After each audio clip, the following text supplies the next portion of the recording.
আসসালামু আলাইকুম। প্রিয় দর্শক, জাতীয় সংসদের সাবেক স্পিকার ডক্টর শিরিন শারমিন চৌধুরীকে গ্রেফতার করা হয়েছে। আজ ভোর রাতে, মানে মঙ্গলবার ভোর রাতে আর কি, তাকে ধানমন্ডি থেকে তার এক আত্মীয়ের বাসা থেকে গ্রেফতার করা হয়। 1.5 বছরের বেশি অন্তর্বর্তীকালীন সরকার দায়িত্বে ছিলেন এবং এই বিএনপি সরকার এসেছে 1.5 মাসের একটু বেশি। এই দীর্ঘ সময়ে শিরিন শারমিন চৌধুরীকে খুঁজে পাওয়া যায়নি। যখন তাকে পাওয়া খুব জরুরি ছিল, সেটা কবে? সেটা হলো যখন জাতীয় সংসদের প্রথম অধিবেশন শুরু হয়। সেই অধিবেশন শুরুর দিন কিন্তু আগের স্পিকারকে খুঁজে পাওয়া খুব জরুরি। কারণ আমাদের সংবিধানে বলেন, সর্বত্র বলেন, এটা লেখা আছে যে নতুন সংসদ যখন তার যাত্রা শুরু করবে তখন সেই সংসদে সভাপতিত্ব করবেন পূর্ববর্তী সংসদের যিনি স্পিকার ছিলেন তিনি। যদি উনি পদত্যাগও করেন, যেমন শিরিন শারমিন চৌধুরী কিন্তু হাসিনা সরকারের পতনের পর 27 দিনের মাথায় সেপ্টেম্বর মাসেই তিনি কিন্তু পদত্যাগ করেছিলেন, এবং যদি পদত্যাগও করেন তারপরেও নতুন স্পিকার দায়িত্ব না নেওয়া পর্যন্ত আগের স্পিকারই দায়িত্বে আছেন এটা ধরে নেওয়া হয়। এটা কিন্তু আমাদের সংবিধানের একটা ধারা, নিয়ম। আপনি এই নিয়ম ইচ্ছা করলে চেঞ্জ করতে পারবেন না। এখন এই কথাগুলি বারবার সংবিধানের কথা বলছি কেন?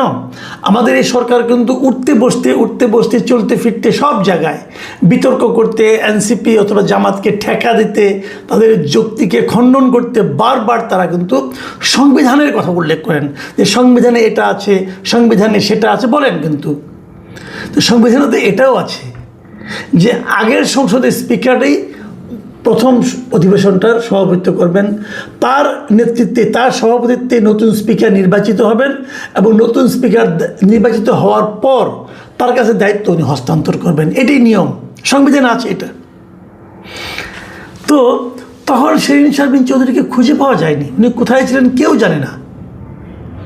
খোঁজার চেষ্টা হয়েছিল, এই প্রশ্নটা আমি প্রথম দিনই করেছিলাম। চেষ্টা হয়েছিল, হয়নি। এখন হঠাৎ করে পাওয়া গেলো ধানমন্ডিতে উনি আছেন, ওনার সম্ভবত ভাইয়ের বাসায়, যদ্দূর আমি জেনেছি আর কি। যদিও সবাই বলছে আত্মীয়র বাসায়। কীভাবে কী হলো সেটা আরেক নাটক। কোথায় গেলেন, কোথায় আসলেন, এগুলো আরেক নাটক। কারণ সেনাবাহিনীর পক্ষ থেকে একবার একটা তালিকা প্রকাশ করা হয়েছিল যে তাদের কাছে কে কে আশ্রয় নিয়েছিল। সেই তালিকায় শিরিন শারমিন চৌধুরীর নাম ছিল, একদম শুরুতেই ছিল। যাই হোক, সেই নাটকের কথা বাদ রাখলাম। ওনাকে গ্রেফতার করা হয়েছে আজকে ভোর রাতে।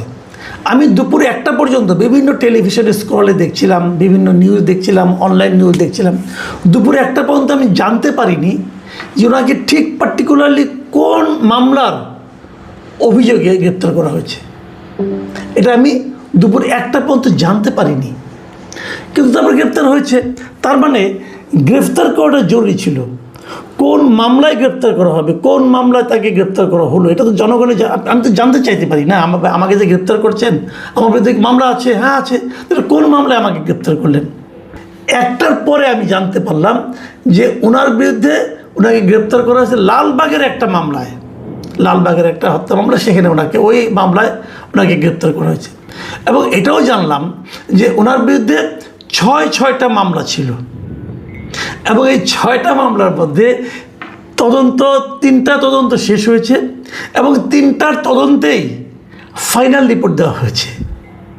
ফাইনাল রিপোর্ট মানে বাংলায় বলে চূড়ান্ত প্রতিবেদনের অর্থ হলো যে অভিযোগগুলো ভিত্তিহীন প্রমাণ হয়েছে। বাকি 3টার ভাগ্যে কী আছে বলতে পারবো না। লালবাগের একটা মামলা হয়েছে, রংপুরে একটা মামলা হয়েছে ওনার নামে, এবং সেগুলো হত্যা মামলা। মানে কেউ একজন নিহত হয়েছেন, শিরিন শারমিন চৌধুরী সেই নিহতের সঙ্গে, হত্যার সঙ্গে জড়িত। এই বিষয়গুলো বিশ্বাস করবে কেউ যে একজন স্পিকার রাজধানীতে বসে, যাকে সে চেনে না, জানে না, সেরকম একটা লোককে হত্যা করার জন্য নির্দেশ দিচ্ছে? এরকম একদম মানে কাঁচা, এরকম কাঁচা গল্প কেউ বিশ্বাস করবে সত্য বলে? কেউ করবে? কিন্তু আমাদের এগুলো শোনানো হচ্ছে অনেক। এই ধরনের মামলাগুলো আসলে অন্তর্বর্তীকালীন সরকার তখন করেছিল, আমি মনে করি এক ধরনের প্রতিহিংসা থেকে। সব মামলায় শেখ হাসিনা এক নাম্বার আসামি হতে পারে, শেখ হাসিনা প্রধানমন্ত্রী ছিল হতে পারে, কিন্তু একজন স্পিকার কি এই কাজগুলো করে? স্পিকারের কি সেই প্রশাসনিক ক্ষমতা থাকে একজনকে হত্যা করার জন্য মানে আপনার নির্দেশ দেওয়ার অথবা পরিকল্পনা করার? আমরা বিভিন্ন সময় জানতে পেরেছি শেখ হাসিনা যখন দেশ ছেড়ে চলে যাচ্ছেন অথবা যাওয়ার আগে যখন বিভিন্নভাবে আপনার আন্দোলন দমন করার চেষ্টা করছেন, আমি এখন পর্যন্ত কোনো গল্পে শুনিনি সেখানে শিরিন শারমিন চৌধুরী ছিলেন।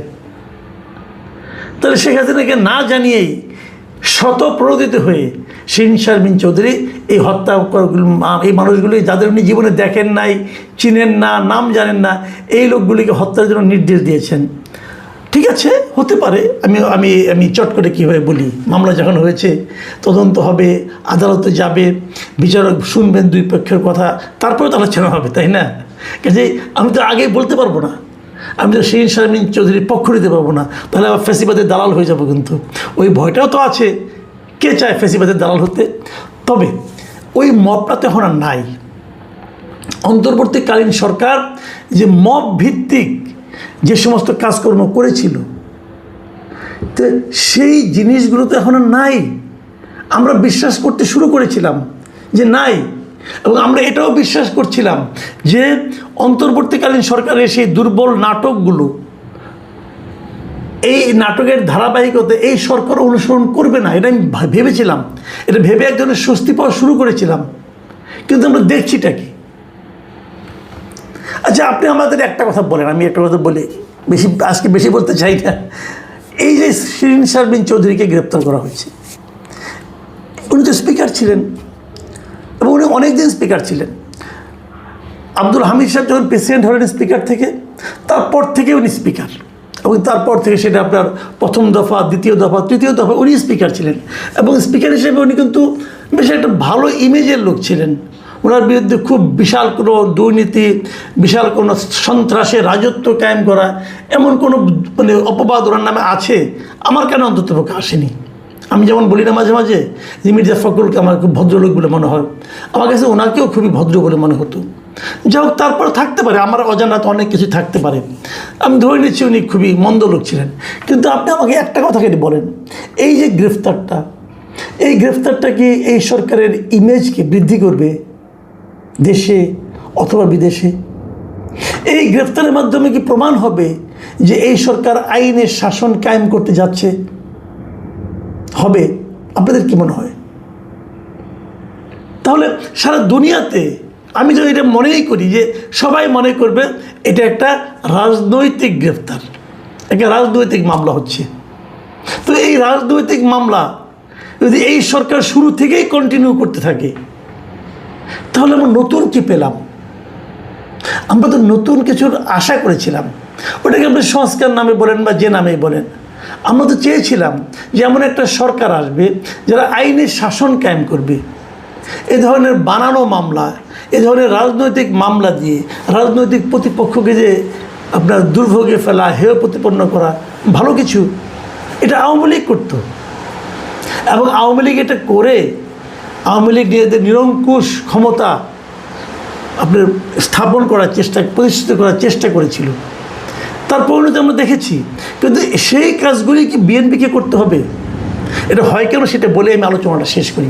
এটা হয় এই কারণে, ওই লোকগুলি আওয়ামী লীগের, ওই লোকগুলি আওয়ামী লীগের এই যে ফর্মুলাটা, যে বিরোধী দলকে গ্রেপ্তার করতে পারলে রাজনৈতিক দলের নেতৃবৃন্দের কাছে এক ধরনের পাওয়া যায়, স্নেহ পাওয়া যায়, বলা হয় যে না ও ভালো কাজ করছে, এই যে একটা প্রবণতা ওই লোকগুলি এখনও আছে। তারা এখনও ওভাবেই চিন্তা করে, ওভাবেই ভাবে যে এভাবেই বোধহয় সরকারের কাছ থেকে ভালো কিছু পাওয়া যাবে। আমার যেটা মনে হয়, আবার উল্টাও হতে পারে, হয়তো সরকারও চায়, সরকার হয়তো ভাবছে যে আওয়ামী লীগ আমাদের এত টর্চার করেছে, আমরা তার কোনো প্রতিশোধ নেব না, নেব তো, এবং এই জন্য এটা করব। তাহলে যদি কেউ প্রশ্ন করে, কিন্তু আপনার নেত্রী যিনি মারা গেছেন বেগম খালেদা জিয়া, উনি তো মৃত্যুর আগে বলেছিলেন আমরা কোনো প্রতিশোধ নেব না, আমরা সবাইকে ক্ষমা করে দিলাম। এটা কি ক্ষমার নমুনা? নাকি আপনি বলবেন যে উনি বুড়া মানুষ, কী বলছে না বলছে কী আসে যায়, আমরা এগুলি মানি না? হতে পারে, কিন্তু এটাও কি আপনাদেরকে খুব মানে বিরাট কোনো কাজে লাগছে। এখন আরেকটা কথা আসে, সেই জিনিসটা কি, এটা বলে আসলে আলোচনা লম্বা হয়ে যাচ্ছে, বেশি বড় করবো না। আরেকটা পয়েন্ট আছে, সেই পয়েন্টটা হলো অনেকে বলছিলেন, বলা করছিলেন যে আওয়ামী লীগ নতুনভাবে আসার চেষ্টা করছে এবং কিছু ক্লিন ইমেজের লোককে তারা সামনে নিয়ে আসবে। হাসিনা, জয়, পুতুল ওইগুলি না, ওই সমস্ত শেখ পরিবার, ওই সমস্ত ডাইনেস্টি না, তার বাইরে ক্লিন ইমেজের কিছু লোককে নিয়ে আওয়ামী লীগ নতুনভাবে সংগঠিত হবে, এই ধরনের একটা কথা মানে বলি হচ্ছিল কোনো জায়গা থেকে। এবং সেই ক্লিন ইমেজের লোকের মধ্যে যে দুই তিনজন লোক আছে, তার মধ্যে শিরিন শারমিন চৌধুরী একজন, সেলিনা হায়াৎ আইভি একজন নারায়ণগঞ্জের আছে, যে কারণে সেলিনা হায়াৎ আইভিকেও কিন্তু এ ধরনের কিছু সাজানো মামলার মাধ্যমে আটকে রাখা হয়েছে। এবং সেই একই কারণে শিরিন শারমিন চৌধুরীকে আটকে রাখা হচ্ছে। এটা এক ধরনের বক্তব্য আমি শুনি বিভিন্ন জনের কাছে। যদি সেটা হয় তাহলে সরকারকে নিজ দায়িত্বে এদেরকে জনপ্রিয় করে দিচ্ছেন, এদের গ্রহণযোগ্যতাকে বাড়িয়ে দিচ্ছেন। আমার কেন যেন মনে হয় এই শিরিন শারমিন চৌধুরীর মতো মানুষকে গ্রেফতার করা এবং এরকম একটা হাস্যকর মামলাতে গ্রেফতার দেখানো, জানি না তার জামিন হবে কি না, নাকি রিমান্ডে আনবে বলতে পারবো না, যদি রিমান্ডে নেওয়া হয়, এই সমস্ত ঘটনার মাধ্যমে না ওই ধারণাগুলিকেই পাকাপোক্ত করছে। এবং এই পুরো জিনিসটা সরকারের জন্য যে বুমেরাং হবে, এতে অন্তত পক্ষে আমার কোনো সন্দেহ নেই। প্রিয় দর্শক, এখন